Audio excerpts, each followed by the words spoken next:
네, 안녕하세요. 제 목소리 잘 들리십니까? 네, 잘 네, 들립니다. 감사합니다. 시작하죠. 오늘은 내12신경 중에서 후신경, 그 전에 지난 시간에 우리 향마이 현장하고 연결해서 그 고영상 목사님하고 통화를 했었거든요. 고영상 목사님이 저근무를 윤리한다고 합니다. 아마, 아마 곧 인대해가지고 개원을 하실 것 같아요. 지난 시간에 우리 조병성 선교사님하고는 통화를 못해가지고 오늘 우리 잠시 통화하고 그 다음에 시작하도록 하겠습니다.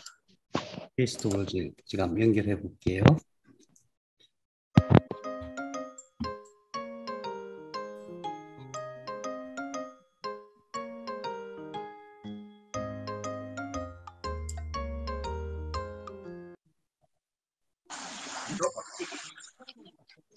여보세요. 할렐루야. 안녕하세요. 잠깐만요. 제가 화면 조정 좀 할게요. 네, 포토니 어장 니 말랭 수원 말랭 음, 여기 왔었지. 희암래요. 언니 가을리 식사 시간인가 봐요. 네. 음, 수고하셨어요? 네. 식사는 아이고, 어디 갔나? 그러시구나. 저희는 안 보이죠? 이제 저희 모두는 다 선교사님 보고 있습니다. 그래요? 그래요? 네. 하나도 안 보이는데요? 그래요? 그, 어, 제가 이 상황 간단하게 설명을 드릴게요. 네, 제가 매주 월요일 날 모여서 뇌과학 공부를 하고 있거든요. 네, 예, 그런데 지난주에 고영상 목사님하고 좀 인사를 나눴고, 네. 그때 이제 흥해마이 교회 가서 성경 공부하는 시간이라서 인사를 못 나누셨거든요. 그래서 네. 오늘, 다른 분들은 다 선생님 얼굴을 다 보고 있어요. 네. 제가 한번, 인사드릴게요. 지난번 강의 끝나고 나서 어떻게 진행되고 있는지, 어떤 계획이신지, 이런 거 좀 소개해 주시고, 소개하기 전에 거기가 지금 어딘지도 좀 말씀해 주세요. 네, 알겠습니다. 여기, 다들 지금 인사하면 되죠? 네네네. 다들 저는 하나도 안 보이는데 저 보고 계시다고 하니까 인사 말씀드리겠습니다. 저는 태국 치앙라이 선교사 조병성이고요. 제 집사람은 안녕하세요. 서세윤입니다. 네, 여러분, 지난 2016년부터 치앙라이에서 선교를 하고 있고요. 저희 집사람은 2013년부터 이곳에서 선교를 하고 있습니다. 지금 저희가 있는 곳은 저희가 성경 공부를 가리키고 있는 헝에마이라는 교회인데요. 매주 월요일 날 저녁 때 와서 저희가 성경을 가리키고 있어요. 여기는 한국 시간보다 2시간 정도 느립니다. 그러니까 지금 시간이 이제 6시 한 4분 정도 돼요. 그래서 이제 저녁 시간이라 잠깐 저녁을 먹고 이렇게 이제 연결을 하려고 했는데 식사 시간에 연결이 됐네요. 괜찮습니다. 네. 지난 6월 달에 우리 교수님이 이제 다녀가신으로 저랑 또 같이 수업을 들으신 분들이 이 암에 대해서 굉장히 많이 관심을 갖게 됐어요. 물론 아직은 저희가 암 환자를 치료하지 않았지만 그 전에 우리가 먼저 준비를 해야 되겠다라는 생각을 했습니다. 무엇보다도 암에 대해서 좀 알아야겠고 또 우리가 치료할 수 있을 정도의 어떤 또 지식도 경험은 없지만 지식도 있어야 되겠고 그래서 일단은 공부를 먼저 시작하고 있어요. 나름 저랑 제 집사람이 공부를 시작하고 있고요. 제가 이제 그 엘림 치유마을 거기 그 다음 카페에 이제 올려놨는데 단백질부터 이렇게 올려놨습니다. 그리고 이후로는 이제 복합 천연물도 같이 해서 나름대로 이제 공부를 해서 이제 공유를 했으면 좋겠습니다. 지금 이제 막 성역 공부 이제 하는 분들이 오시네요. 그 사와디카. 다른 분들도 한번 비춰주시죠. 보고 싶네요. 예. 사와디카. 안녕하세요. 사우디카.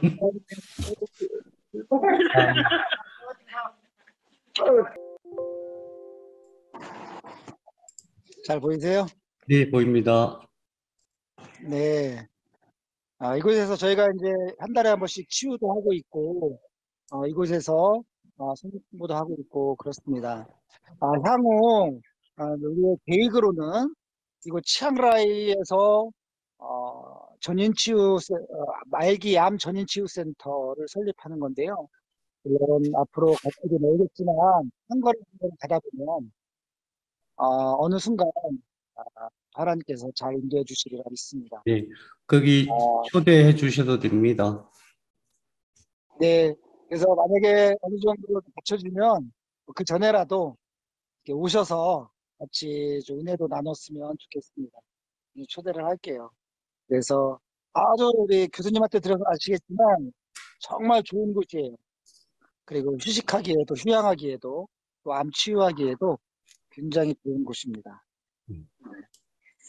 아무튼 감사합니다. 이렇게 인사드려서 너무 감사드리고요. 제가 또 한국 가게 되면 또 한번 인사를 드리도록 네, 하겠습니다. 그래요. 다음에 우리 얼굴 마주 보고 인사합시다. 고맙습니다. 잘 지내세요. 반갑습니다.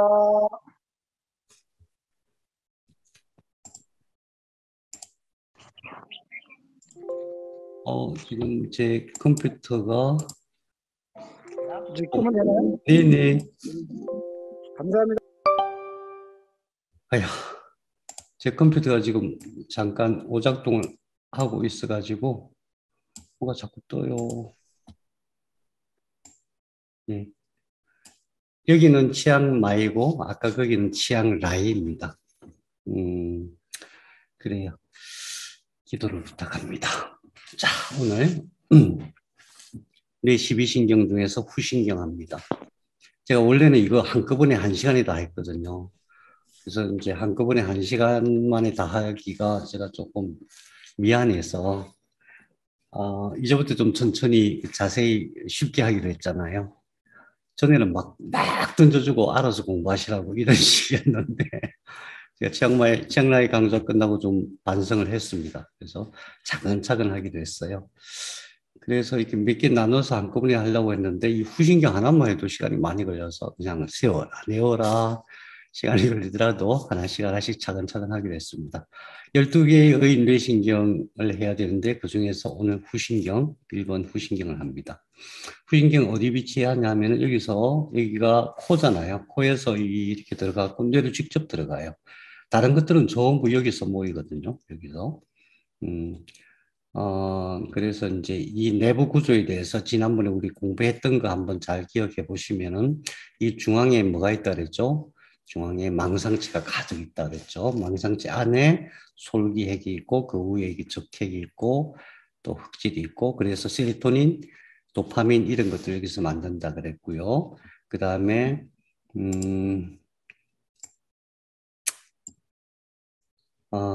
그 다음에 여러 가지 다른 핵들이 있어요. 그런데 다 치우고 오늘은 그 중에서 후신경 하나만 하겠습니다. 후신경, 코입니다. 코가 이렇게 생겼어요. 우리가 평소에 생각하는 거하고 조금 다르죠. 코가 이렇게 구멍이 이렇게 뚫려 있는 걸로 생각이 쉬운데 그게 아니라 여기서 수평으로 이렇게 뚫려 있어요. 여기서 수평으로. 입천장 위가 전부 코예요. 그러니까 뭔가 우리가 생각하는 것보다 훨씬 더 넓은 공간이죠. 코가 있는데 여기에 이렇게 신경들이 나와 있어요. 그래서 이 위에 있는 이거 있죠. 이거 굵은 거 이것을 후각몽울이라고 해요. olfactory bulb. 그 다음에 여기서 신경들이 쫙 나와 있어요. 이것을 후각신경이라고 해요. 여기는 이제 안 나와 있지만 이 끝에는 이 가지 하나마다 한 1000개 정도의 선모체, 수용체들이 달려 있어요. 그래서 냄새를 맡는데 어떻게 냄새를 맡느냐면은 냄새 분자가 들어와요. 냄새 분자. 무지하게 적은 거예요. 어느 정도 적냐면은 나노미터 단위거든요. 몇십 나노미터. 나노미터면 10억 분의 1미터잖아요. 100만 분의 1밀리미터. 그러니까 상상도 할 수 없이 작은 입자들이 여기 들어오는 거예요. 그럼 여기 들어오면 여기에 이제 여기서 뇌로 전달이 돼서 그 냄새를 알아차리게 되는데 구조가 여기서만 들어오는 게 아니고 냄새가 목에서도 들어와요. 이렇게 목에서도. 그래서 우리가 냄새를 맡는다 그리고 맛을 안다 하는 것은 이게 중추적인 역할을 해요. 우리는 보통 맛을 안다 그러면 혀를 생각하기 쉬운데 혀보다도 이쪽 기능이 훨씬 더 뛰어나요. 우선 그래서 이쪽 구조를 잘 알아야 됩니다. 이쪽 구조를. 여기에 뭐가 있을까요? 그려지지 않은 이 속에 뭐가 있냐 하면은 수용체라고 하는 섬모체들이 막 달려있고 그 다음에 코틀도 있죠. 속에 코틀이 있어요. 미세한 코틀이 많이 있고 그 다음에 점액질이 있죠. 그래서 이제 그런 구조를 보면 우리가 이게 무슨 일을 하는 거구나. 어떤 중요한 일을 하는가 이걸 대충 짐작할 수가 있죠. 그래서 이걸 보면은 이게 뭐냐 하면 여기에 붙어 있는 섬모체, 여기 붙어 있는 수용체가 이렇게 적어요. 그래서 여기 수용체에서 받아들여가지고 신경을 타고 들어가서 뇌로 직접 들어가요. 여기가 뇌거든요. 뇌. 안화전전두엽이라고 하는 그 영역이고 뇌로 가서 코 구멍이 두 개니까 양쪽으로 척두엽에서 냄새라는 것을 해석하게 돼요. 여기서 해석이라고 제가 말씀드렸는데 모든 것이 해석이에요. 우리는 그것을 사실로 이렇게 보게 되는데 냄새도 해석이에요. 보는 것도 해석이고 어떤 듣는 것도 해석이고 그 다음에 촉각, 통각 이런 것도 전부 뇌가 해석하는 거예요. 뇌가. 그러니까 해석하기에 따라서 여러 가지 변화가 있을 수가 있죠. 해석하는 것이기 때문에 실상일 수도 있고 그 실상이 아닐 수도 있고 그래요. 어쨌든 여기서 냄새를 맡는다고 하는 것은 어떤 미세한 분자가 여기 수용체에 탁 붙어서 거기서 어떤 정보와 에너지를 전달하면은 여기서 툭 들어가고 뇌에서 그걸 해석하는 거예요. 해석하는 거다. 그러면은 붙는 그것을 냄새 입자라고 하거든요. 냄새 입자. 냄새 입자가 워낙 작기 때문에 우리는 평소에 우리 주변에 그 냄새를 일으키는 것들이 얼마나 많은지 모르는데 종류가 굉장히 많아요. 그래서 냄새를 맡는데 우리가 구별할 수 있는 냄새가 대략 몇 가지나 될까요? 우리 그러니까 혀로 맛을 볼 때는 대개 5가지의 맛으로 구분하거든요. 5개. 코에서 구분하는 그 냄새로는 몇 가지 정도 구분할 수 있을까요? 대략.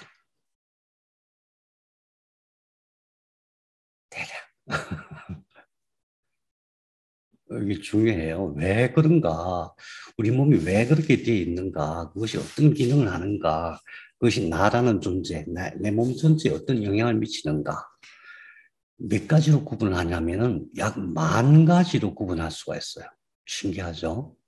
10,000가지. 아니, 나는 냄새 맡아봐야 10,000가지는커녕 10,000가지는커녕.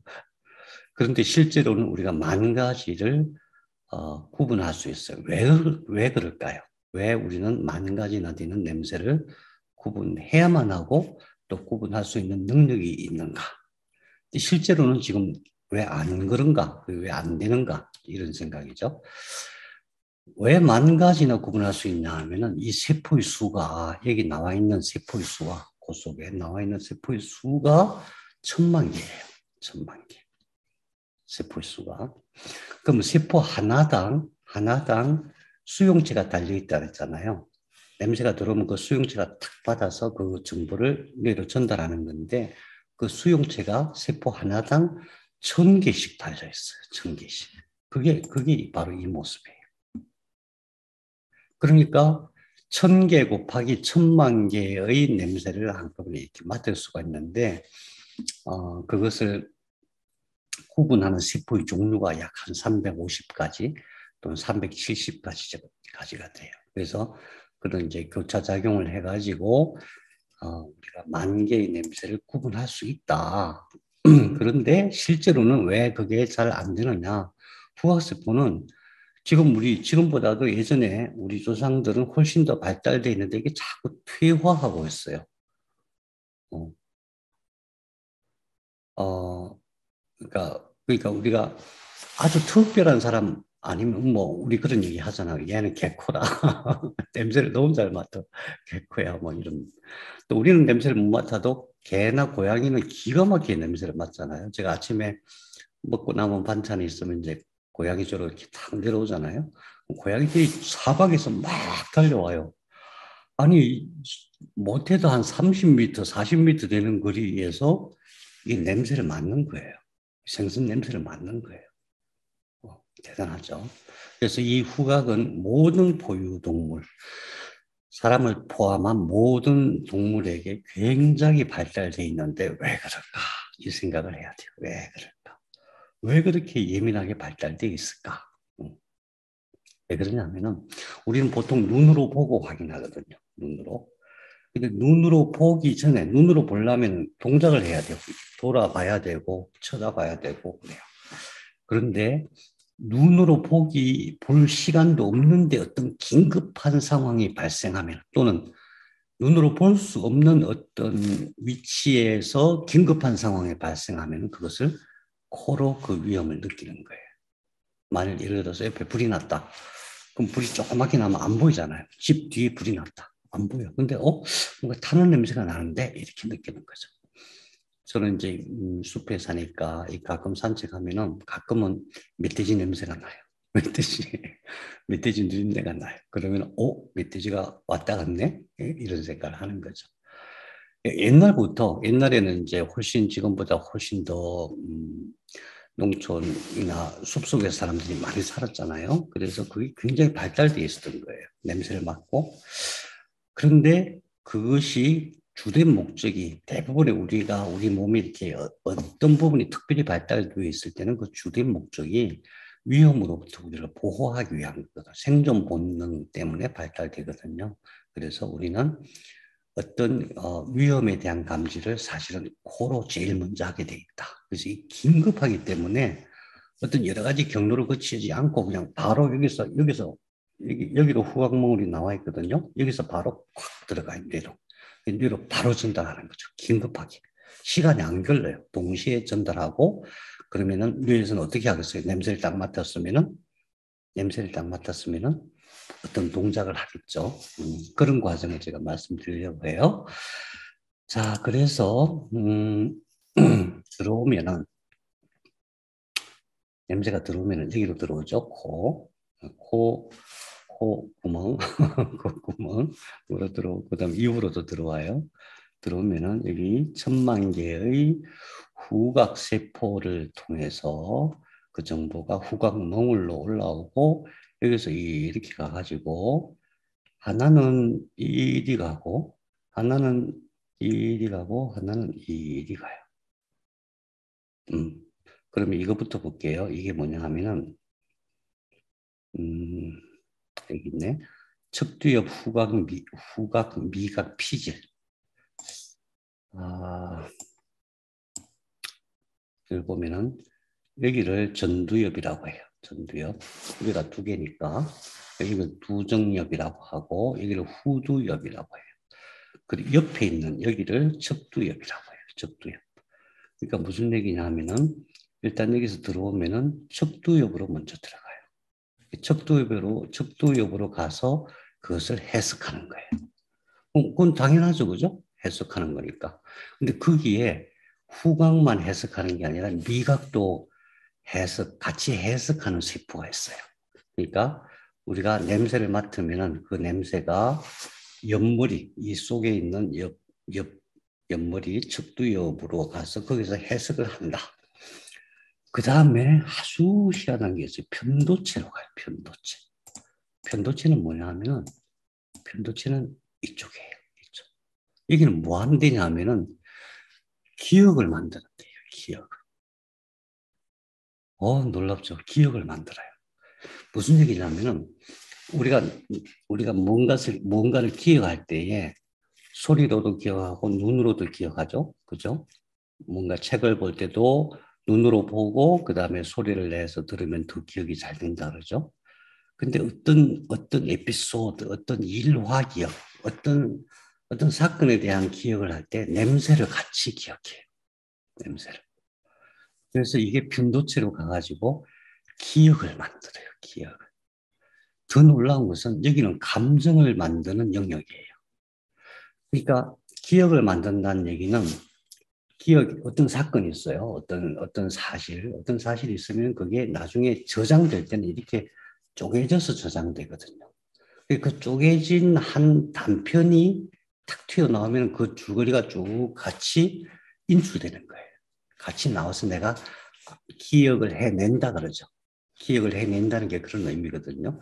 그 기억될 때에 한 단편의 냄새가 같이 기억된다. 그게 뭐, 어떤 의미가 있을까? 그게 뭐가 중요하겠어? 이렇게 생각이 쉬운데, 네. 여기서 참 놀라운 일이 있어요. 편대처로 간다는 얘기는 뭐냐 하면은, 그 기억이 감정과 연관했어요. 감정. 그 냄새가 우리의 감정을 건드려요. 그 고약한 냄새를 맡으면 코를 찡그리고, 이게 뭐야? 막 이렇게 되잖아요. 반면에 향기로운 냄새를 맡으면 뭔가 기분이 좋죠. 기분이 좋아요. 여러분, 어떤 조사 결과에 따르면은 남자는 어떤 여자를 택하게 되어 있을까요? 남자는 엄마 냄새 나는 여자를 택하게 되어 있어요. 본능적으로. 신기하죠? 엄마 냄새하고 비슷한 사람에게 굉장한 친근감을 느끼고 굉장히 편안함을 느껴요. 사람 몸에도 냄새가 있다는 거죠. 그래서 이것이 건강, 그러니까 몸 전체의 어떤 건강하고 상당히 깊은 관계가 있어요. 그래서 조금 이따가 제가 설명드리겠지만은 그 냄새를 구분하는 영역도 있고 그 냄새를 가지고 기억을 일으키고 감정을 일으키는 영역이 있고 그 다음에 또 한 가지 시상을 거쳐서 안화 전두엽으로 가요. 전두엽. 왜? 어떤 두려운 일이 발생하면 뭔가 행동을 해야 되잖아요. 그죠? 음, 불타는 냄새가 나면 뭐 해야 돼요? 빨리 물 찾으러 가야 되잖아요. 그죠? 물을 찾으러 가거나 아니면은 뭐 소화기를 잡으러 가거나 그렇게 되잖아요. 그래서 그것이 여기서 이루어지는 일이에요. 그 냄새라고 하는 것이 우리가 생각할 단순히 그냥, 냄새를 맡았다, 맛이 있다, 없다, 이 차원이 아니다. 생존과 직결이 돼 있다. 냄새를 맡는 것이. 그래서 이 코를 건강하게 하는 것이 굉장히 중요하다. 왜? 생존과 직결되어 있으니까. 근데 요즘 이제 문명사회이기 때문에 되게 안전하잖아요. 시스템이 있으니까. 그래서 그게 뭐 그렇게 중요하진 않아요. 옛날엔 그게 굉장히 중요했죠. 사냥을 할 때도 중요하고, 음, 위험을 감지하는 것도 중요하고. 두 번째 더 중요한 게 일반적으로 우리가 코의 기능, 후신경의 기능에 대해서 잘 모르는 부분이 뭐냐 하면 이것이 기억과 감정을 만든다. 기억과 감정을 만드는 게 왜 중요한지 한번 생각해 봐요. 특히 그 중에서 감정을 만드는 것이 왜 중요한가? 감정을 만드는 것이 왜 중요하죠? 아니, 기분 좋은 게 왜 중요할까요? 어떤 분들이 가끔, 저도 요즘 밤에 자꾸 잠을 깨는데, 잠이 안 온다. 그러면 일반적으로 멜라토닌 부족이잖아요. 일반적으로. 되게 그래요. 왜 멜라토닌이 부족하냐? 멜라토닌으로 변화하기 전에 전구체가 세로토닌이잖아요. 세로토닌. 기억나십니까? 세로토닌이 여기 이제 이게 뇌줄기면 뇌줄기 위에 중앙에 구멍이 하나 있고 그 옆에 적핵이라고 있었죠. 적핵. 적핵 척수로 기억나십니까? 적핵이라는 게. 큰 동작할 때. 그 다음에 그 옆에 흑질이라는 게 있죠. 흑질, 거기서 도파민을 만들죠. 도파민 하나 못 만들면 어떻게 돼요?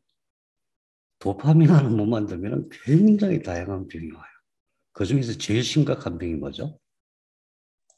우울증. 예, 우울증. 그 다음에 더 심각한 거.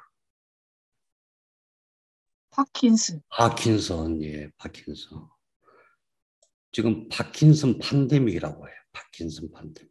굉장히 늘어나고 있거든요. 왜 그러냐 하면은 여기서 이 흑질이라는 데서 도파민을 못 만들어서 그래요. 근데 여기에 이 밑에 솔기핵이라고 있었잖아요. 기억나시는지 모르겠다. 기억이 나는 게 정상인지 안 나는 게 정상인지 기억나야 됩니다. 나중에 다시 할게요. 뭐 어차피 이 안에 가득 찬 게 뭐냐 하면 망상체였잖아요. 망상체가 굉장히 중요하다. 어렸을 때부터 억압을 받으면 망상체가 제대로 작동 안 해서 큰일 난다. 그런 얘기 했고, 망상체 안에 가운데 솔기핵이라고 있는데 그 솔기핵에서 세로토닌을 만들어요. 세로토닌을 만들면 어떻게 되냐면 기분이 좋아져요. 즐거워요. 행복함을 느낄 수 있어요. 도파민도 문제지만 세로토닌이 안 만들면 사람이 사는 게 재미가 없어요. 거꾸로일 수도 있죠. 재미가 없으면 세로토닌을 안 만들겠죠. 세로토닌을 안 만들면 멜라토닌이 부족해요. 멜라토닌이 부족하면 잠을 못 자요. 자, 그러니까 냄새 세포가 후신경을 통해서 우리의 뇌로 들어갔을 때에 그 정보가 들어갔을 때에 변도체에서 감정을 일으킨다. 그래서 좋은 냄새를 맡으면은 기분 좋은 느낌이 들어요. 기분 좋은 느낌이 들도록 한다는 것은 무슨 뜻이에요? 세로토닌을 많이 만든다 이런 뜻이에요. 그럼 세로토닌 여기서 많이 만들어요. 그래서 사실 우리 현대인에게 사실 저는 제일 중요한 게 도파민보다도 더 중요한 게 세로토닌이라고 생각해요. 모든 환자들, 몸을 치료하고 있는 모든 사람에게 있어서 제일 중요한 게 세로토닌이라고 생각해요. 왜냐하면 세로토닌 없으면은 이게 뭔가 막 사람이 꿈도 못 꾸고 좋은 생각도 못 하고 즐거운 생각도 못 하고 그래요. 그러면은 아니 아파 죽겠는데 무슨 놈의 좋은 생각을 하냐? 아파 죽겠는데 무슨 즐거운 생각을 하냐? 이거거든요. 근데 거꾸로 세로토닌이 많으면 아픈 게 훨씬 덜해요. 훨씬 덜해요. 시상에서 통증을 다 제어를 하거든요. 여기 이 안에 망상체에서도 제어해요. 이 세로토닌 여기서 솔기에 세로토닌을 많이 만들면 통증도 그러니까 아픈 사람도 훨씬 더 잘 치료가 될 수 있어요. 그래서 제가 맨날 그러잖아요. 행복해야 된다. 저한테 오는 사람은 좀 이상한 얘기만 듣는다고 생각하시는 것 같아요. 아픈 사람 보고 뭐 행복해야 된다는 등, 꿈을 꾸시라는 등, 뭐 미래를 가져오시라는 등 그런 얘기를 하는데 그게 진짜 중요한 거예요. 세로토닌. 근데 그 세로토닌을 생성하는 데 있어서 후각 신호가 굉장히 중요한 역할을 한다. 이제 나중에 우리 언젠가 뭐 호르몬 따로 공부하시겠지만 사실은 세로토닌은 굉장히 중요한데 제일 많이 만드는 데가 있어요. 뇌에서 만드는 거에 한 거의 9배 정도 만드는 데가 있어요. 어딜까요? 뇌보다 세로토닌을 9배 정도 많이 만드는 데가 어딜까요? 장이에요, 장. 그래서 장을 편하게, 장을 편하게 하는 것이 사실은,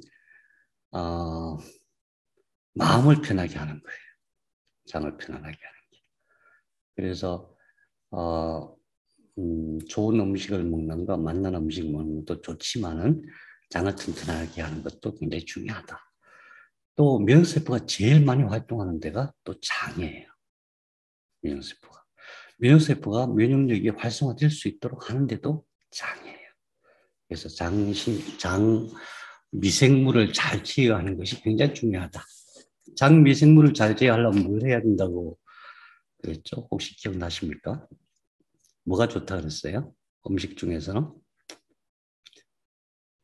장이 그렇게 중요한데 장이 그냥 소화만 잘하면 되는 게 아니고 면역이라든가 행복감이라든가 이런 거에서 최고 중요하다. 뇌보다 더 중요하다. 장이 튼튼하고 장이 행복하면은 자연스럽게 사람이 행복할 수가 있어요. 장을 튼튼하게 하려면은 주로 뭘 해야 되죠? 그러니까 장을 편안하게 하는 것은 다른 개념이 아니고 장에 있는 미생물들이 편안하게 하는 거예요. 특히 장에 있는 유익균들이. 그래서 장에 있는 유익균들이 좋아하는 음식을 먹어줘야 돼요. 그게 해조류라 그랬죠? 해조류, 발효해조. 그 다음에 음, 또 이제 좋은 거, 그보다 더 좋은 거, 아픈 사람들이 치료할 때는 해조류보다도 해조류만 무한정 먹을 수는 없으니까 또 뭐가 좋다 그랬죠? 맥주 효모. 네. 그래서 장의 그 신경활동과 뇌의 신경활동이 굉장히 긴밀하게 연관이 되어 있어요. 그래서 뭔가 늘 속이 안 좋거나 늘 막 나는 기분이 안 좋아, 늘 기분이 안 좋고 뭐가 안 좋아. 사실은 모든 사람들이 춤추면서 이렇게 다녀야 되는데 신난다 이러면서 다니는 게 정상인데 이러면서도 살잖아요. 직장에서 사람들이 정상적인 사람이라면은 원래는 직장에서 막 아침 출근해서 막 인사하고 껴안아주고 어깨 토닥거리고 오늘도 화이팅 이러고 일하면서도 누가 뭐 잘못하면 괜찮아 내가 좀 도와주고 뭐 이런 식이 돼야 되잖아요. 그게 안 되는 이유가 예, 장이 튼튼하지 않아서 그렇다라고 말해도 과언이 아닙니다. 맥주 효모, 그 다음에 해조류 굉장히 중요합니다. 자, 그 다음에 코 외에도 후각 수용체가 있어요. 코 외에도. 자, 우리 몸이 냄새를 만들어내요. 우리 몸. 왜 그럴까? 이 사실이 중요한 게 아니에요. 이 사실이 중요한 게 아니라 몸에서도 냄새를 만들어내요. 우리가 외부에서 온 냄새도 받아들여서 기억과 해석과 운동으로 연결이 되지만은 내 몸 내에서도 이렇게 만들어요. 왜 그럴까? 그 냄새가 세포 재생을 촉진해요. 냄새가 세포 재생을 촉진한다고요? 이 말이 되나? 어떻게 냄새가? 분자인데? 냄새가 폐의 기도 수축을 방지해요. 냄새가 혈압 조절, 대사 기능. 대사 기능. 대사 기능 얼마나 중요해요. 암은 뭐 대사와 관련된 병이다 그런 말도 있잖아요. 대사 그러면은 무슨 얘기냐면은 세포 안에 미토콘드리아라는 게 있어요. 그 미토콘드리아가 우리가 음식을 먹으면 그걸 다 받아들여 가지고 ATP라는 에너지를 만들고 그다음 몸에 구조체를 만들고 몸에서 쓰는 여러 가지 아미노산을 만들어요. 그 아미노산 가지고 생명 물질이 되는 거잖아요. 생명 활동의 핵심이에요. 대사라고 하는 것이. 근데 냄새가 어디서 만들어지는 냄새? 심장에서 만들어지는 냄새. 그 다음에 고환에서 만들어지는 냄새는 정자를 미수종 난사로 이건 뭐 특별한 경우죠. 정자가 들어가면은 전에 말씀드렸잖아요. 칼슘 진동을 따라서 간다. 근데 거기에 냄새가 같은 역할을 한다. 전립선은 암세포 확산을 방지하는 냄새를 만들어내요. 놀랍죠. 그래서 냄새와 세포의 관계를 얘기할 때 딱 이 네 가지를 얘기합니다. 이 네 가지. 기억, 정동, 유인, 회피. 이거 기억해야 됩니다. 우리가 코를 생각하면 냄새를 생각하면 냄새 분자가 굉장히 작은 것인데 그것이 기억, 정동, 유인, 회피 기능이 있다. 그럼 기억은 알겠죠. 기억은 우리 편도체로 들어가 가지고 해마로 가서 거기서 어떤 기억이 한 단편, 기억이 한 쪼가리로 이렇게 같이 기억되는 것이고, 그것이 또 감정을 일으키고 한다. 이해가 되고, 그 다음에 정동이 뭐죠? 정동. 심리학에서 정동이라고 얘기를 해요. 어펙트. 심리학에서. 그래서 일부러 썼어요. 일부러. 제가 잘난 척 하는 게 절대 아니고요. 정동이 뭐냐면 그 말이 어려워요. 근데 심리학에서는 정동을 굉장히 중요하게 생각해요. 심리, 그 심리를 해석하고 치유하는 데 있어서 그냥 우리는 그 복잡한 거 다 떼고 간단하게 그냥 기분이라고 생각하면 돼. 기분이 좋아진다. 기분 좋은 경험이다. 감정, 기분 이렇게 얘기하시면 돼요. 그걸 만들어낸다. 그 편도체 때문에 그렇죠. 그 다음에 유인, 끌어들여. 유인, 세포 차원에서. 세포 차원에서도 끌어들이는데 사람 차원에서도 끌어들여요. 좋은 냄새를 내가 내면은 사람들이 이렇게 가까이 하는 마음이 생겨요. 놀랍잖아요. 사람이 가까워지려는 마음이 생기려면은 나한테 무슨 이득이 되거나 아니면 내가 폭 빠질 만큼 내가 원래 좋아했던 그런 뭐 나한테 맞는 사람이거나 또는 뭐 나하고 가까운 친척이거나 뭐 그런 이유가 있어야 되는데 그런 아무런 이유도 없는데 냄새 때문에 가까워져요. 그렇죠? 그래서 요즘은 이제 어, 향기에 대한 과학이 굉장히 발달해 있어요. 굉장히 발달해 있는데, 그래서 굉장히 많은 향료들이 제조가 되고 있어요. 근데, 이게 상당 부분은 그것이 동맥경화를 유발을 해요. 냄새가. 그래서, 자연적이지 아닌 인공적인 그런 냄새는, 그런 향료는 좀 자제하는 게 좋겠다 이런 생각이에요. 최신 자료가 그래요. 근데 어쨌든 일반적으로 냄새는 그래요. 유인. 그다음에 회피. 세포가 도망가게 해요. 우리가 격한 냄새가 나면 막 몸을 빼잖아요. 그와 똑같이 세포도 그래요. 내 몸 안에서. 내 몸 안에서. 그래서 냄새라고 하는 것이 그냥 단순히 뭐 무슨 냄새가 나네 이런 차원이 아니라 내 몸에서 세포 차원에서 기억, 정동, 유인, 회피의 기능을 한다. 네. 자, 코에서 이제 우리 뭐 냄새와 관련된 코는 냄새를 맡는 조직이다 이런 차원에서 말씀드렸고 그 다음에 후신경은 아니지만 코와 관련해서 아주 중요한 사실이 하나 있어요. 해열을 해요. 해열. 이게 뭘까? 해열제. 해열이 왜 필요하냐면은 이 안에 뭐가 있어요? 네, 뇌신경이 있죠. 신경은 제가 기억나시니까 신경은 세포체와 축삭과 말단 딱 그것만 기억하면 돼요. 세포체와 축삭과 말단. 그래서 세포체만 왕창 모여 있는 것이 핵이라 그랬어요. 핵. 근데 뇌는 대뇌 피질에 핵이 가득해요. 그 다음에 그 안에 있는 거기도 핵이 굉장히 많아요. 척수도 마찬가지고. 그 얘기는 뭐냐 하면은 우리 지난번에 그 신경에서 신경이 발화하는 거 봤지 않습니까? 빛을 반짝반짝 내죠. 세포가 이렇게 탁 접촉이 되면은 그러니까 신경세포가 탁 접촉이 되면 빛이 번쩍. 그러니까 우리 뇌에서 약 대뇌 피질만 한 100억 개의 세포가 있거든. 그 대뇌 피질 세포 하나에 가만있어 봐. 제가 헷갈렸습니다. 1000억 개인가? 세포 하나에 뉴런이 죽삭이 죽삭이 있고 거기서 이제 시냅스가 몇 개씩이냐 10,000개씩 있어요. 10,000개씩. 1000억 개인가 보다. 1000억 개의 세포에 시냅스가 10,000개씩 있으니까 거기서 열이 얼마나 나겠어요.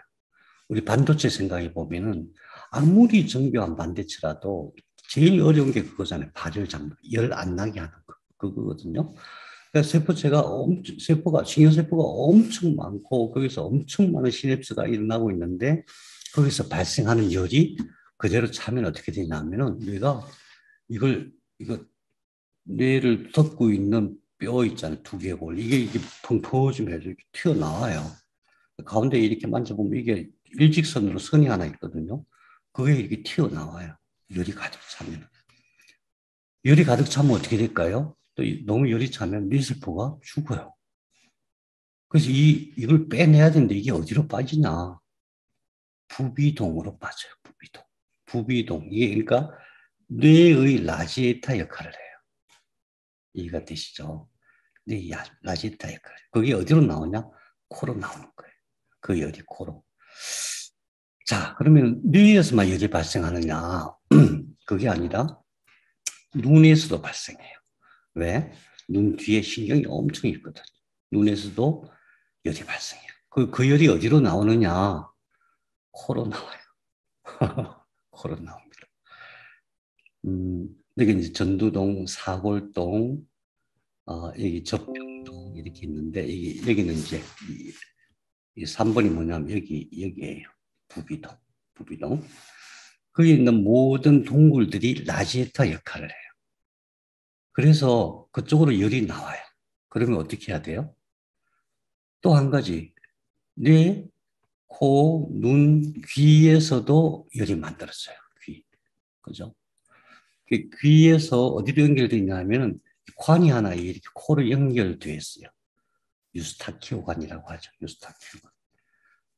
그래서 뇌와 눈과 귀에서 만들어지는 열을 이런 비강과 부비동을 통해서 코로 빼주는 거예요. 어떻게? 호흡할 때. 그렇죠? 호흡하면은 거기 있던 열들이 쑥 빠져나가요. 또 코로 호흡할 때 이렇게 쭉 빠져나가요.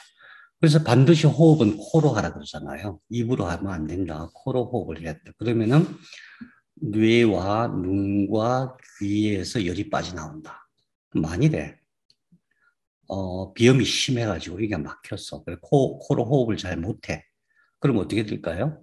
열이 못 빠져나오죠? 그럼 무슨 일이 생겨요? 두통이 생깁니다. 두통. 예. 뭔가 머리가 널찍부툭해요. 특히 이게 뇌하수체가 있어요. 뇌하수체. 뇌하수체가 열을 받아가지고 제 기능을 못하면 굉장히 다양한 병이 생기고 성기능도 되게 다운돼요. 왜냐하면 호르몬을 여기서 조절하거든요. 호르몬을 조절하는 명령을 여기서 내리거든요. 그 다음에 성장도 잘 안 되고 또 갑상선, 대사 기능도 안 좋아지고 갑상선도 안 좋아지고 그래요. 그래서 우리가 비염 그러면은 코에서 일어나는 병, 대표적인 비염 그러면은 그냥 코가 불편해 이게 아니다. 이게 아니라 제일 중요한 것은 뇌가 불편해진다. 그 다음에 눈이 불편해져요. 눈이. 우리 다음 시간에 이제 눈 공부하시겠지만은 눈 중에서도 백내장, 녹내장 많잖아요. 예, 백내장, 녹내장. 예, 우선은 열이 잘 빠져야 돼요. 녹내장은 불과 얼마 전까지만 해도 안압을 조절해갖고 녹내장을 치료한다고 계속 했는데 안 되는 거예요. 우리나라 세브란스 병원도 항상 그런 식이죠. 안압을 조절하는 식으로 뭔가 했는데 안압이 정상인데도 녹내장이 생겨. 왜 그럴까? 예, 이렇게 열하고도 연관이 있는 거예요. 그러니까 코가 나빠지면은 눈도 나빠질 수가 있는 거예요. 귀도 마찬가지. 귀도 굉장히 다양한 병이 생기죠. 막 어지럼증도 생기고, 르메르 증후군 뭐 이런 것들. 그것도 마찬가지로 귀에서 제대로 또 열과 불순물이 같이 빠져요. 열과 불순물이. 그게 전부 어디로 빠지냐? 코로 빠진다. 그래서, 후신경은 코를 관리하는 차원에서 봤을 때에, 물론 이제 이거는 뭐 감각신경이니까, 어쨌든 감각하니까 이 내부 상황을 우리가 알 수 있게 해서 치료하게 하겠죠. 그렇게 봤을 때에 뇌와 코와 눈과 귀의 해열작용을 하는 것이고 이 해열작용이라고 하는 것이 건강에 굉장히 중요하다. 그죠? 굉장히 중요하다. 그 다음에 코는 또 어떤 역할을 하냐면은 온도와 습도 조절해요. 그 다음에 여과시키고 먼지, 그 다음에 세균을 여기서 또 걸러내고 또 세균에 대한 면역작용을 해요. 어떻게 하냐면은 우선 차가운 공기, 우리 겨울에는 차가운 공기 들어오죠? 차가운 공기가 폐로 바로 들어가면은 어때요? 혹시 그런 적 있어요? 폐로 해갖고 막 폐로 차가운 게 확 들어가면 어때요? 폐가 따갑고 쓰리죠. 예, 그래서 코에서 이렇게 온도를 좀 딥혀가지고 들어가는 거예요. 그 다음에 코에는 이제 콧물이 많을 때는, 그러니까 콧물이 많을 때는 불편하지만 항상 코는 젖어 있어야 돼요. 눈에도 눈물이 없으면 아주 문제가 심각하고 코에도 콧물이 없으면 아주 심각해요. 그 콧물과 눈물을 관리하는 신경이 안면신경이라고 아마 다음에 할 건데 어쨌든 이 속에는 점막이 축축하게 젖어 있는 상태가 돼요. 그 점막에서 혈관을 확장시키거나 수축해갖고 온도를 조절해요. 굉장히 중요하죠. 그 다음에 진짜 중요한 게 그 수분 배출까지 하고 습도까지 같이 조절해줘요. 진짜 중요한 게 점액과 코털이 먼지와 세균을 걸러가지고 좀 상상하면 조금 지저분하지만은 콧물에 이렇게 섞어가지고 뒤로 넘겨서 나도 모르는 사이에 계속 넘어가게 만들어요. 그럼 넘어가면 어디로 갈까요?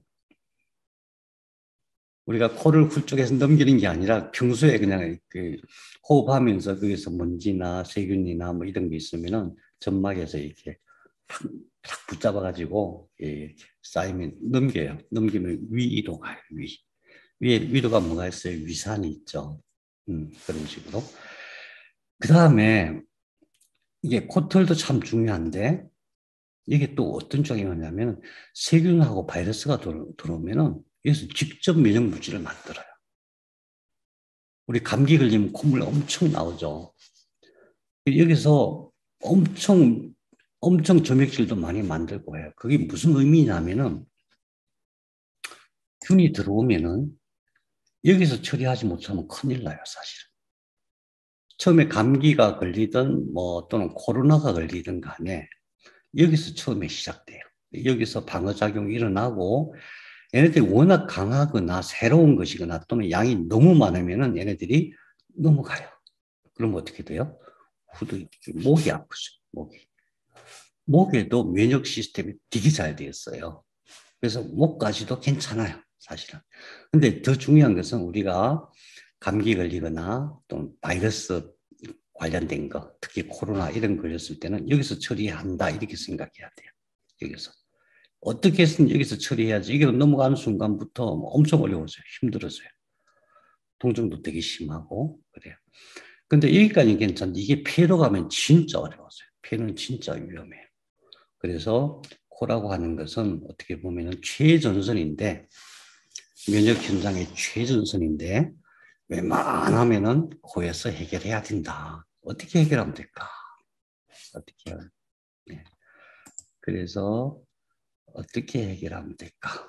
그 다음에 그래서 이제 제가 세 가지로 나눠서 코를 건강하게, 후신경을 건강하게. 우선 후신경, 전부 신경의 문제잖아요. 신경의 관리자잖아요. 항상 그렇게 생각해야 돼. 우리가 척수를 공부한 이유가 뭐냐면 발가락부터 목까지, 그죠? 발가락부터 목까지 관리하는 관리자가 있다. 어디에? 척수에 있다. 척수의 각 단계별로 다 따로따로 있다. 그러면은 그 관리자가 각 말단의 세포까지 관리자 연결 통로를 만들어놨는데 그것이 신경이다. 그러니까 병이라고 하는 것은 첫 번째 관리자의 문제냐, 두 번째 이 연결되는 신경망의 문제냐, 세 번째 그 말단에 있는 세포의 문제냐 이렇게 따져야 돼요. 제1 책임은 관리자에게서. 왜냐? 늘 보고를 받잖아요. 늘 보고를 받아서 관리자는 웬만하면 다 해결해요. 능력이 대단해요. 완전히 의사들은 상상도 못할 정도로, 의사는 도무지 상상도 못할 정도로 대단한 능력을 갖고 있어요. 우리 몸의 세포는, 특히 척수. 그래서 척수는 아무 상관없는데 만일에 신경망이 문제가 생기면 어때요? 신경망이 잘라졌거나 약해져갖고 신호를 잘 못 보내면은 보고가 안 되니까, 그죠? 보고가 안 되니까 현장 상황을 알 수가 없죠. 그러면은 거기에 상처가 났다거나 썩었다거나 균이 침투했다거나 얘네들이 어떻게 명령을 못 내려요. 그 두 번째 책임은 신경망이에요. 신경망, 예, 그래요. 신경망을 어떻게 튼튼하게 할 것이냐. 그 다음에 세 번째는 웬만해서는 척수 튼튼하고 담당 관리자가 튼튼하고 그 연결망, 신경망이 튼튼하면은 이쪽에 문제 생기는 거 웬만큼 다 해결을 해요. 해결하는데 만일에 여기에 문제가 생겨서 해결이 안 되고 썩거나 상처가 나 있거나 뭐 암이 생겼거나 이랬을 때는 예, 같이 치료해야 되는 거죠. 같이 치료하는데 말단만 치료해서는 안 된다는 거죠. 더 중요한 게 관리자다. 그러면 목까지는 그런데 이 위에는 전부 다 예, 뇌줄기 그다음에 뇌가 관리하는 거죠. 그래서 코도 마찬가지예요. 코도 그런 의미에서 코도 척두엽에서 관리한다 그랬죠. 척두엽 들어오면은 척두엽에서 그래서 척두엽이 중요해요. 뇌 전체 뇌가 중요해요. 그 다음에 그러면 이제 척두엽은 어떻게 할 것인가는 조금 이따 생각하고 항상 그러니까 어떻게 보면 어떤 병이든 간에 모든 병은 뇌와 연관이 있는 거예요. 뇌를 튼튼하게 하는 것은 조금 이따 하고 그 다음에 신경망이 문제다. 그죠? 감각신경이니까 신경망이 문제죠. 신경은 뭐예요? 세포체와 축삭과 말단이다. 세포체 안에 뭐가 있어요? 핵이 있어요. 핵 안에 뭐가 있어요? 유전자 DNA가 있어요. 그러면 여기서 어떤 신호를 명령을 이렇게 보내는데 가장 신경과 관련 가장 병이 많이 일어나는 원인은 병의 원인은 여기에 있어요. 여기. 이건 뭐죠? 축삭은 미엘린 수초가 이렇게 감고 있다 그랬죠. 동글동글 감고 있다 그랬죠. 이 신경이 아주 튼튼하면 거의 100번 정도 이렇게 감고 있어요. 100번 정도. 그러니까 납작한 수제비 같은 그런 세포가 동글동글 이렇게 감고 있는 거예요.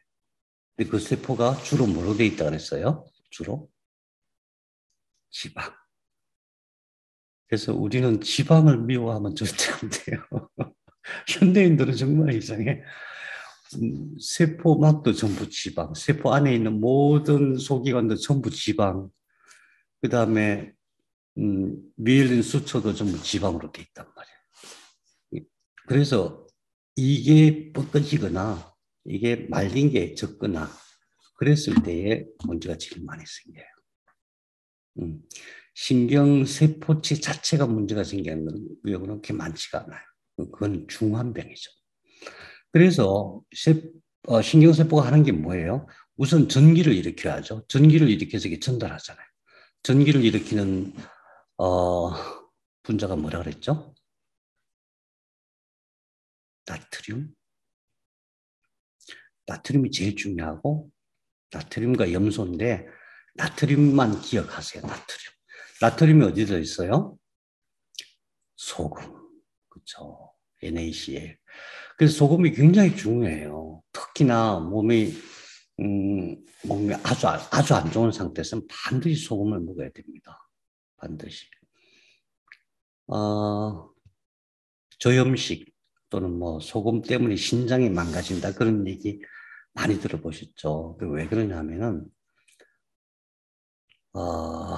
소금 속에는 불순물이 굉장히 많아요. 소금을 보통 일반 시중에서 사는 소금 갖다가 이렇게 후라이팬에 태워보면 알죠. 냄새가 지독해요. 냄새를 못 맡을 지경이에요. 그래서 치료용으로 소금을 먹을 때는 어떻게 해야 되냐면 용융된 소금.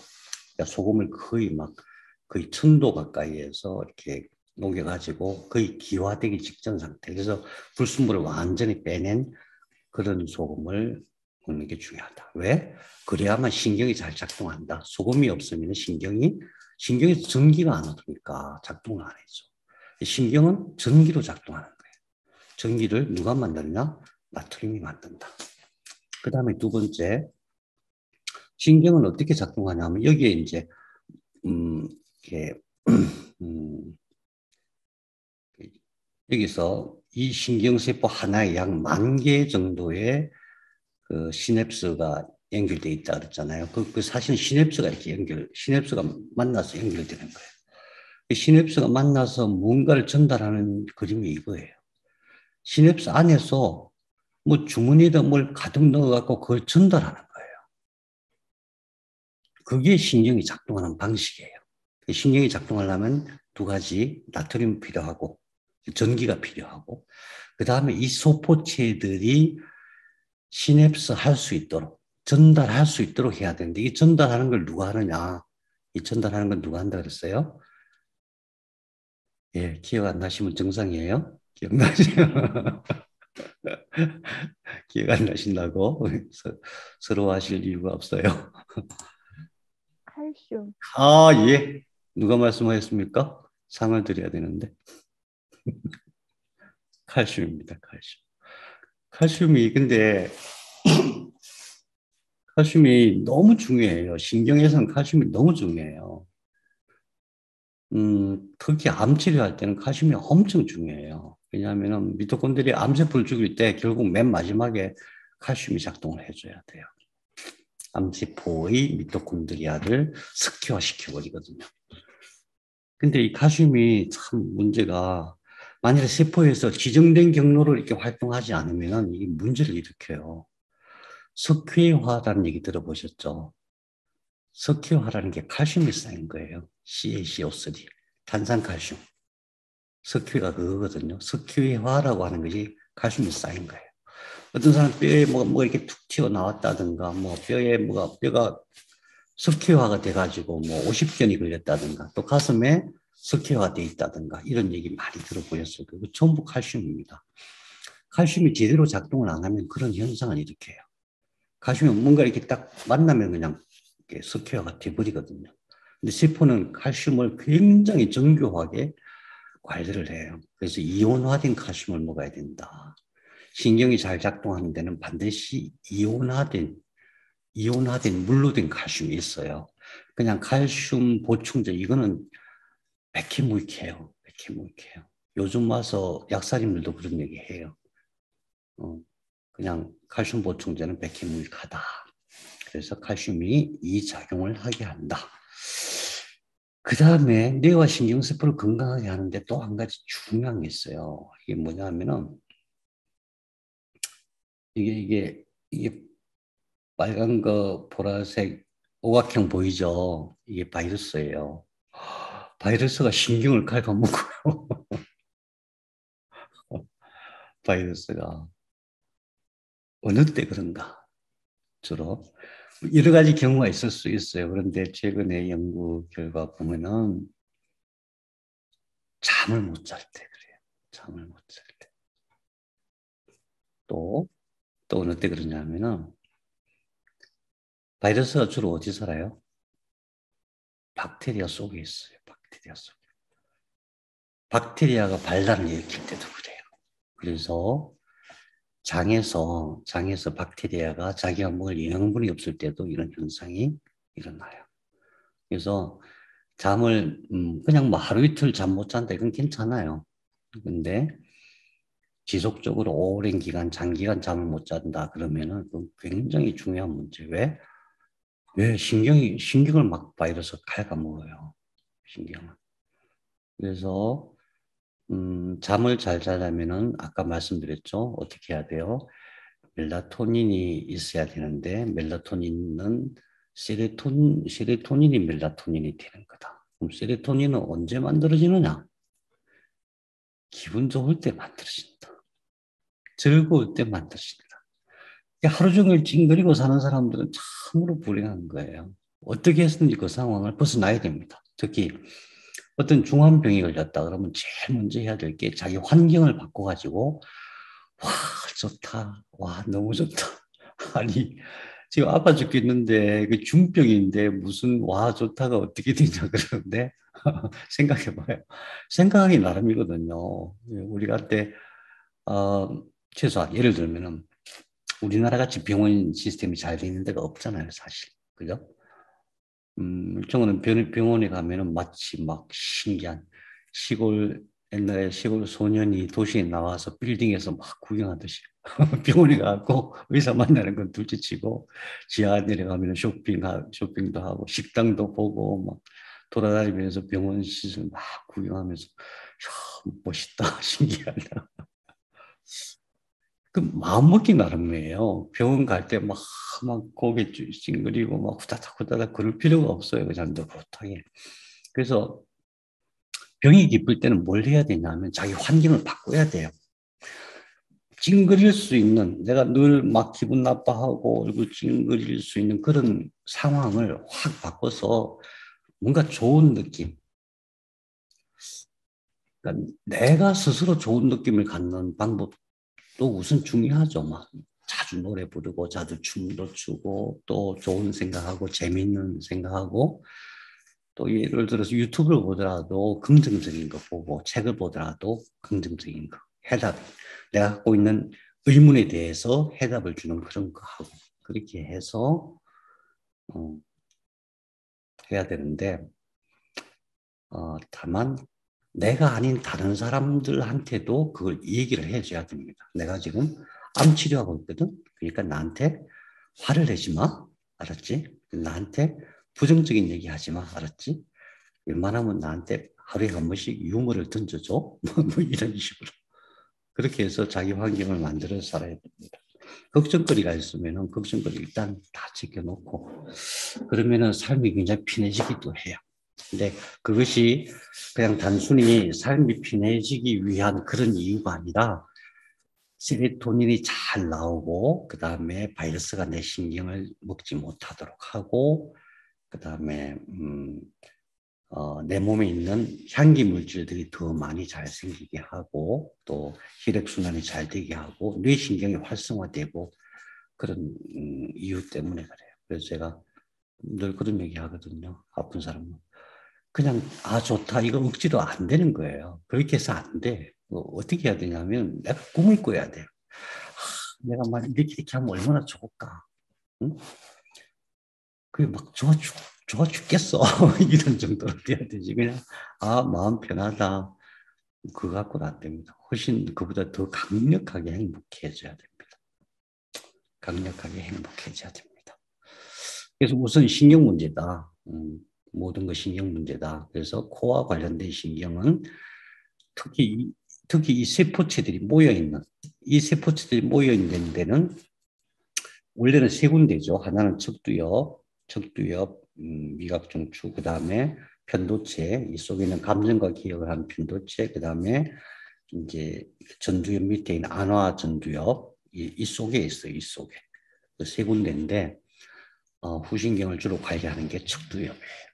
그러면은 뭐 그렇다고 해서 척두엽만 좋게 하자 이게 아니라 사실은 뇌는 다 좋게 해야 돼요. 뇌를 어떻게 좋게 할 것이냐? 뇌를 어떻게 좋게 할 것이냐?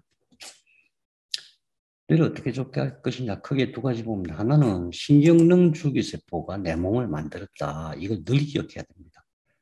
이게 나중에 척수가 되죠? 이게 전부 뇌가 되고요. 이게 이제 쭉쭉 자라서 뇌가 돼. 여기서 이게 뭐예요? 이거 빨간 동글동글한 거? 뉴럴 크레스트 스템셀 신경능 줄기세포.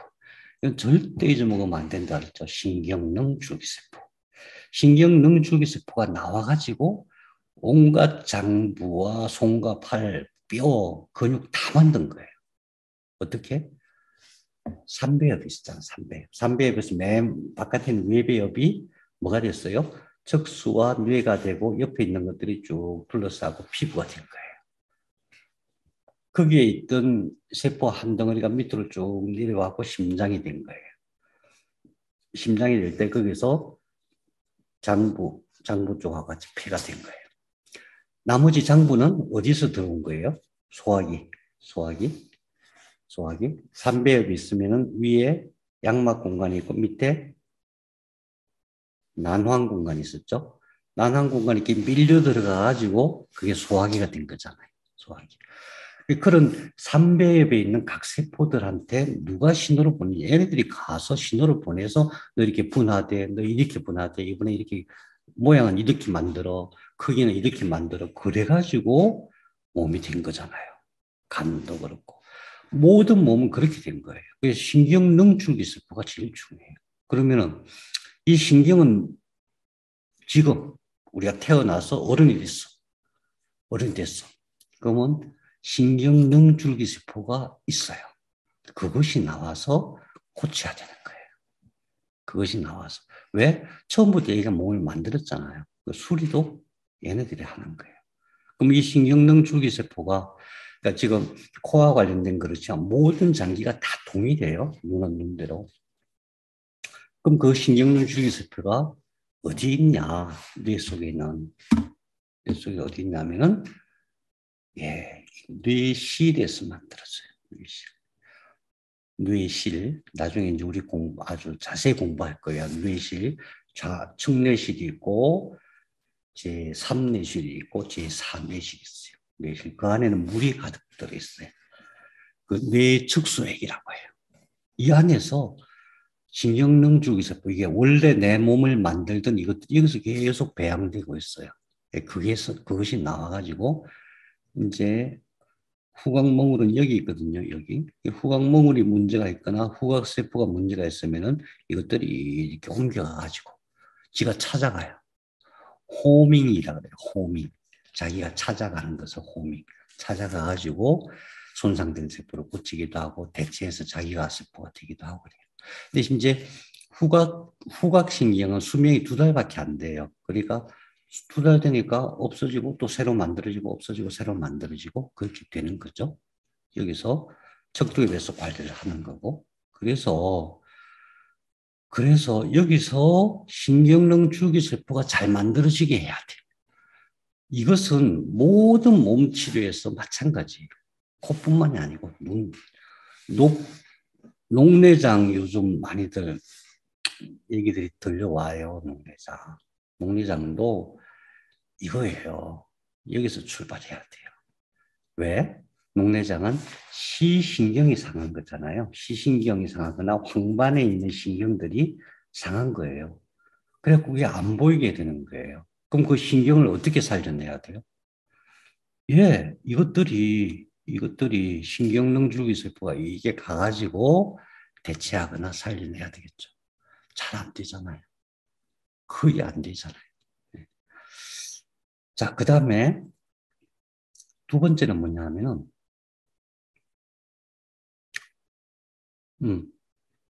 빠뜨린 게 있어서 다시 말씀드리면은, 신경을 튼튼하게 하는 것은 이건 지방이니까 지방이 부족하면 안 된다. 그 다음에 전기를 일으켜야 되기 때문에 나트륨이 반드시 부족하면 안 된다.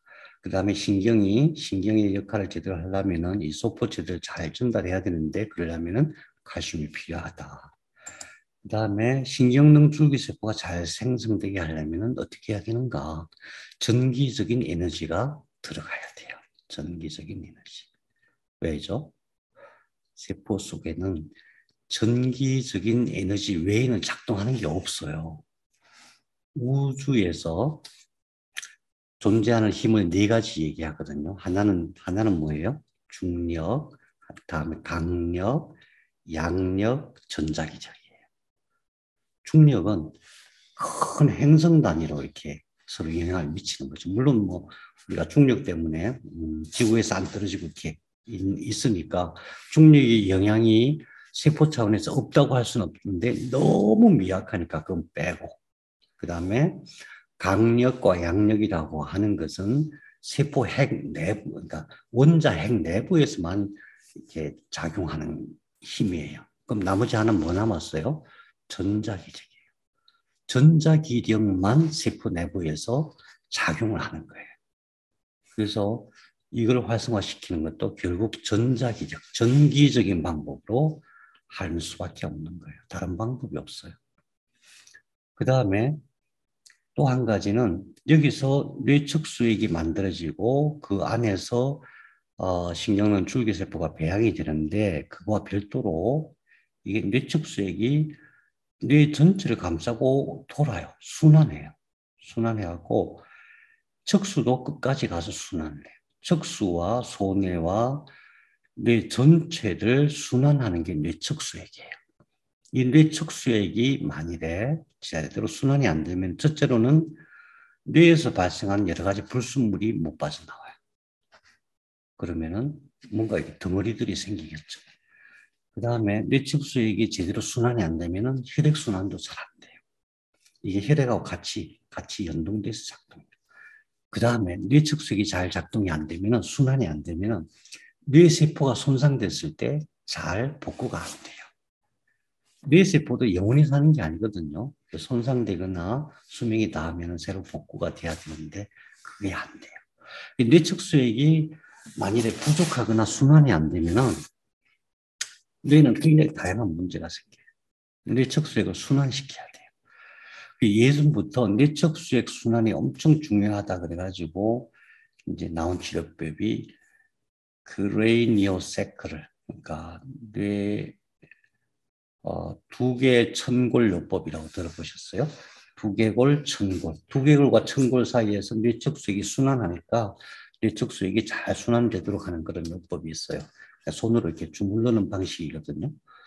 그것도 굉장히 효과적인데 거기에 손으로 그냥 압력으로만 하는 게 아니라 양전류로 하면은 훨씬 잘 되겠죠. 양전류 세수양생 그 방식으로 하면 뇌척수액 순환이 훨씬 잘 돼요. 이렇게 들어보면은 순환이 잘 되면은 이게 무리가 안 무거워요. 왜냐하면은 뇌가 이게 무게가 1.4kg거든요. 근데 뇌척수액이 이렇게 딱 감싸고 있으면 이게 50g밖에 안 돼요. 무게가 50g으로 줄어요. 근데 순환이 안 된다. 그러면 양절류 할 때 이렇게 머리를 딱 드는데 아 무거워. 아 그러면은 뭐예요? 뇌척수액이 순환이 안 된 거예요. 어딘가에 맥힌 거예요. 그러면은 그 뚫어내야 돼. 안 뚫어내면 반드시 병이 오는 거거든요. 마찬가지로 이 둘 다 전부 다 정기적인 방법으로 해야 된다. 뭘로 해야 될까요? 예, 우리에게는 양절유기가 있습니다. 양절유기가 있습니다. 자, 그 다음에 코를 세척을 해야 돼요. 왜요? 물론 코에서 잘 하는데 이 안에 이제 뭔가 바이러스 박테리아가 특히 이 코에는 별로 없어요. 코를 우리가 푸니까. 근데 부비동에 있어, 부비동. 부비동이 어디예요? 여기죠, 여기 구멍이 있어, 여기. 부비동. 그 다음에 이 부비동은 사실은 또 금방 치료가 돼요. 우선 이 부비동을 청소하는 방법은, 예, 부비동 청소 이렇게 하는 거죠. 부비동 청소하는 기구가 여러 가지 있어요. 뭐 비싸더라고요. 별것도 아닌 게. 근데 이거 해도 되고, 주사기로 넣으면 돼요. 주사기로 반대편으로 은물을 넣어요. 식염수를 넣으라고 하는데 식염수보다는 은물이 훨씬 더 효과적이에요. 은물을 이렇게 넣으면은 일이 들어가고 반대편 부비동을 채우고 이렇게 나와요. 네, 그렇게 해주면 되는 거죠. 이게 일반적인 방법이에요. 그런데 이게 잘 안 돼요. 왜 안 되냐 하면은 여기에 문제. 그러니까 이게 이제 부비동이잖아요. 코와 부비동의 문제는 웬만큼 이렇게 해결이 돼요. 근데 이게 전두동, 사골동, 접평동 여기 이 속에 염증이 생긴 경우, 이 속에 염증이 생겨 여기서 늘 막 코가 나오는 게 후비루죠. 이렇게 넘어가잖아요. 그리고 축농증이 심하다 그러면 전부 여기죠. 여기는 그냥 물 이렇게 넣어갖고 안 돼요. 그때는 어떻게 해야 되냐 하면은 어떻게 해야 되는지 한번 보세요. 석션을 해야 돼요. 안녕하세요. 한의원 도입위원 원장 보입니까? 이은정입니다. 축농증 비염으로 뭐예요? 왜 안 보이지? 이게 뭐야? 왜 안 보일까?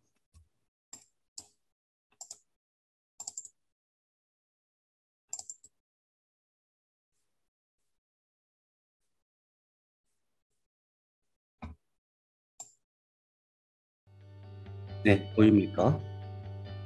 네. 안녕하세요. 한의원 도입위원 원장 이우정입니다. 축농증 비염으로 고생하시는 분들이 정말 많잖아요. 치료하기가 쉽지는 않습니다. 그런데 집에서 스스로 할 수 있는 자가 치료 방법 중에 정말 중요한 부분의 하나인 석션법을 설명해 드리고자 합니다.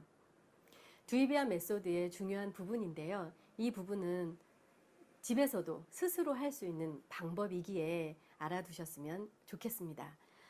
일단 준비물이 필요한데요. 석션을 하기 위해서는 이제 이렇게 석션기가 필요하죠. 이 석션기는 가정용으로 특별한 데 가지 않아도 의료기상에서 누구나 구입할 수 있는 그런 가정용 석션기입니다. 여기까지 되어 있고 요거는 이제 코에다가 이렇게 삽입을 해서 깊은 데 농을 빼낼 수 있는 두이비안 카테타인데요. 이 카테타 자체는 프렌치 카테타로 8게이지, 10게이지, 12게이지 정도로 이것도 의료기상에 가면 가래를 빼내는 카테타 해서 누구든지 쉽게 구할 수 있습니다. 요 카테타를 이제 그냥 사서 보면은 구멍이 한 개 뚫려 있는데요. 두이비안 카테타는 이렇게 구멍을 이렇게 조금 더 뚫었습니다. 요 자세한 설명은 이제 다른 곳에서 참조하시기로 하고, 요 카테타가 필요하고요. 이렇게 이제 세척해낼 수 있는 물이 필요하면 집에서 할 수 있는 자가치료 석션법의 준비물은 다 된 것입니다. 처음 이제 요걸 보시면요. 집에서나 이비인후과에서 석션을 해주는 정도는 요 정도거든요. 그래서 코에 요 정도 흡입을 해서 석션기를 작동을 해서 흡입을 하면 요만큼 코에 삽입이 되면서 요 정도에 있는 고름이 빠져나오는데요. 두이비안 카테타로 사용해서 하는 석션법은 훨씬 더 깊은 곳에 농을 빼낼 수 있는 게 장점입니다. 이 그림을 한번 보시면요. 카테타가 있을 때 이 카테타를 삽입하는 방향이 중요한데, 농이 있는 그림을 볼게요. 이렇게 깊은 곳에 농이 들어있는 게 축농증이죠. 근데 이 카테타를 삽입할 때 보통은 이 방향으로 들어간다고 생각을 하시는 거예요. 코의 이 방향. 근데 이 방향이 아니고, 코가 이렇게 생겼다고 이 방향이 아니고 입천장과 이렇게 수평이 되게 이 방향으로 카테타가 들어가는 게 중요하고요. 이 방향으로 이렇게 갔을 때 이만큼까지 들어갈 수 있습니다. 제가 직접 시연을 해볼게요. 카테타를 집어넣어서 코를 살짝 들고 이 방향으로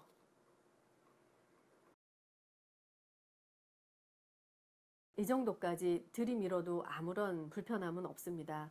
이 상태에서 이제 석션기에 다시요.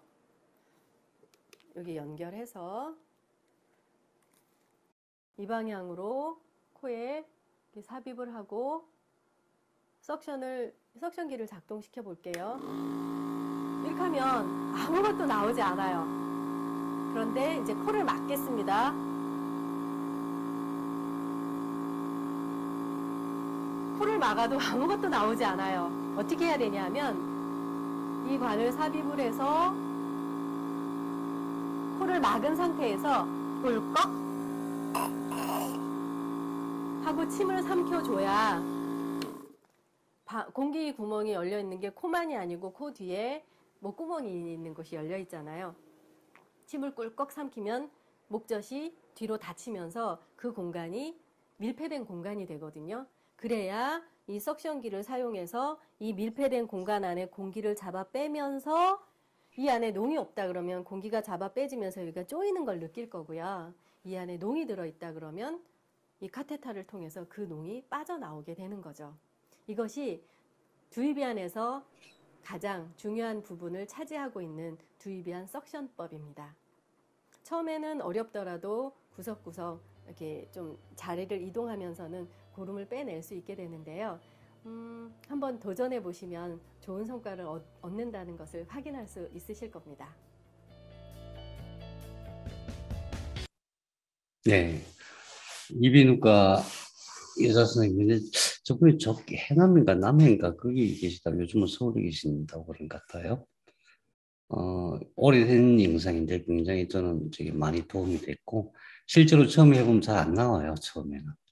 근데 매일 조금씩 하다 보면 나중에 다 나옵니다. 한 번에 안 나와요. 예. 여기 부비동, 전두동, 사골동, 저평동 이 속에 막 말라붙어 있어요. 이게 다 나오고 그 다음에 부비동 청소까지 해주면은 비염이 훨씬 빨리 낫죠. 근본적으로 비염이 진짜 평생 비염으로 고생하시는 분들이 많은데 이 비염만의 문제가 아니거든요. 비염만의 문제가 아니라 냄새를 못 맡는다는 거, 냄새를 못 맡는다는 기억이나 감정하고도 연관이 있고, 그 다음에 행복한 느낌을 갖지 못하는 것도 연관이 있고, 그 다음에 특히나 뇌와 눈과 귀에 열을 못 뺀다는 것도 굉장히 문제가 심각하죠. 그래서 이제 이런 석선법을 쓰시면 좋은데 아까 그 의사 선생님 보셨어요? 손가락?